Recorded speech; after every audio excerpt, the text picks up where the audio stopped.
Hello मेरे future teachers, कैसे हो आप सब।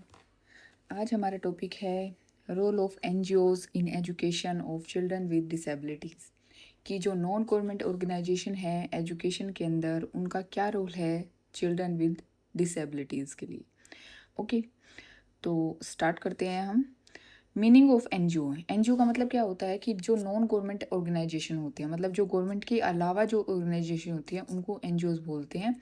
ये इंडिपेंडेंट होती हैं, वॉलेंट्री होती हैं और नॉन प्रॉफिट ऑर्गेनाइजेशन, मतलब ये किसी प्रॉफिट के लिए काम नहीं करती है और ये सरकार से अलग होती हैं और ये वॉलेंट्री होती हैं, ये अपने एक्शन खुद करती हैं।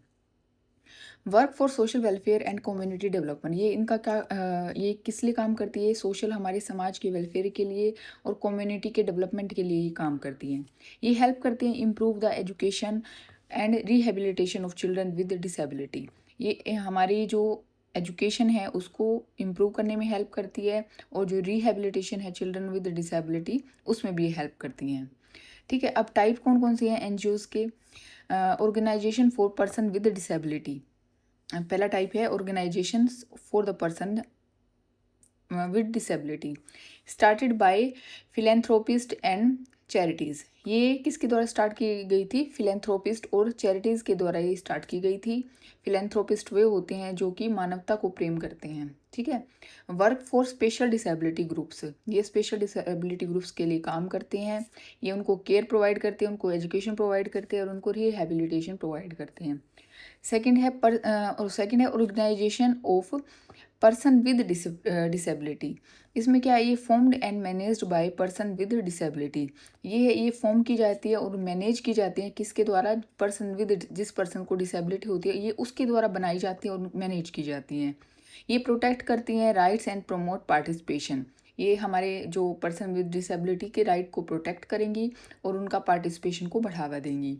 इनका मोटो क्या है, नथिंग अबाउट अस विदाउट अस, कि हमारे बिना कुछ नहीं है और हमारे बिना भी कुछ नहीं है। थर्ड है पेरेंट्स का association, formed by parents of children with disability. ये उन माता पिता के द्वारा बनाई जाती है जिनके बच्चे क्या होते हैं, डिसेबल होते हैं। ये सपोर्ट करता है एजुकेशन को, रिहेबिलिटेशन को एंड फैमिली गाइडेंस को। ये वर्क करता है for welfare of children with disability, ये मतलब कि बच्चों के वेलफेयर के लिए काम करता है जो कि डिसेबल हैं। उसके बाद आता है रोल क्या है हमारे एनजीओज़ के इन इंक्लूसिव एजुकेशन के अंदर। फर्स्ट है ये प्रमोट करता है, इंक्लूसिव एजुकेशन को प्रमोट करेगा, बढ़ावा देगा। सेकंड है क्रिएट करेगा अवेयरनेस को अबाउट डिसेबिलिटी राइट के, डिसेबिलिटी के जो राइट्स हैं उनके प्रति अवेयरनेस क्रिएट करेगा सोसाइटी के अंदर कि एक डिसेबल पर्सन के राइट क्या क्या है उनको बताएगा। सपोर्ट करेगा कम्युनिटी बेस्ड रिहेबिलिटेशन को। फिर वर्क करेगा गवर्नमेंट के साथ और लोकल कम्युनिटी के साथ। ये एनकरेज करेगा जो चिल्ड्रन का पार्टिसिपेशन है उसको। ये प्रोवाइड करेगा रिहेबिलिटेशन सर्विस प्रोवाइड करेगा। ये एक एडवोकेट की तरह काम करेगा फॉर डिसेबिलिटी के राइट्स के लिए कि डिसेबल्ड पर्सन के क्या क्या राइट है, ये एक्ट एज ए एडवोकेट की तरह एक्ट करेगा। ये हेल्प करेगा पॉलिसीज़ के इम्प्लीमेंटेशन में कि जो पॉलिसी है वो अच्छी तरह से लागू हो रही है या नहीं हो रही। ये इम्प्रूव करेगा एक्सेस टू एजुकेशन की, एजुकेशन सबको मिल पा रही है नहीं मिल पा रही है। ठीक है। अब मेजर फंक्शंस क्या हैं एनजीओज़ के। रिसोर्स का मोबिलाइजेशन, मतलब रिसोर्स को प्रोवाइड करना इधर से उधर, जहाँ पे ज़रूरत है रिसोर्सेज की वहाँ पे उनको प्रोवाइड करना। Community mobilization and awareness create करना, कम्युनिटी की एजुकेशन और ट्रेनिंग प्रोवाइड करना। बिहेवियर और एटीट्यूड का चेंज करना। कैपेसिटी बिल्डिंग करना, सोशल इकोनॉमिक एम्पावरमेंट देना। रिसर्च करना और इंफॉर्मेशन डिसेमिनेशन करना। नेटवर्क बनाना, लॉबिंग करना एंड एडवोकेसी करना किसके, पर्सन विद डिसेबिलिटीज़ के राइट्स के। ठीक है। Contribution in inclusive education, provides aids and assistive device provide करते हैं ये इंक्लूसिव एजुकेशन के लिए। मतलब हेल्प करते हैं प्लानिंग में और मैनेजमेंट में इंक्लूसिव एजुकेशन के। ये ऑफर करते हैं रिसोर्स सपोर्ट टू स्कूल, जो स्कूल मतलब जो इंक्लूसिव एजुकेशन के लिए जो चीज़ें चाहिए होती हैं वो जो स्कूल है उसको सपोर्ट करते हैं।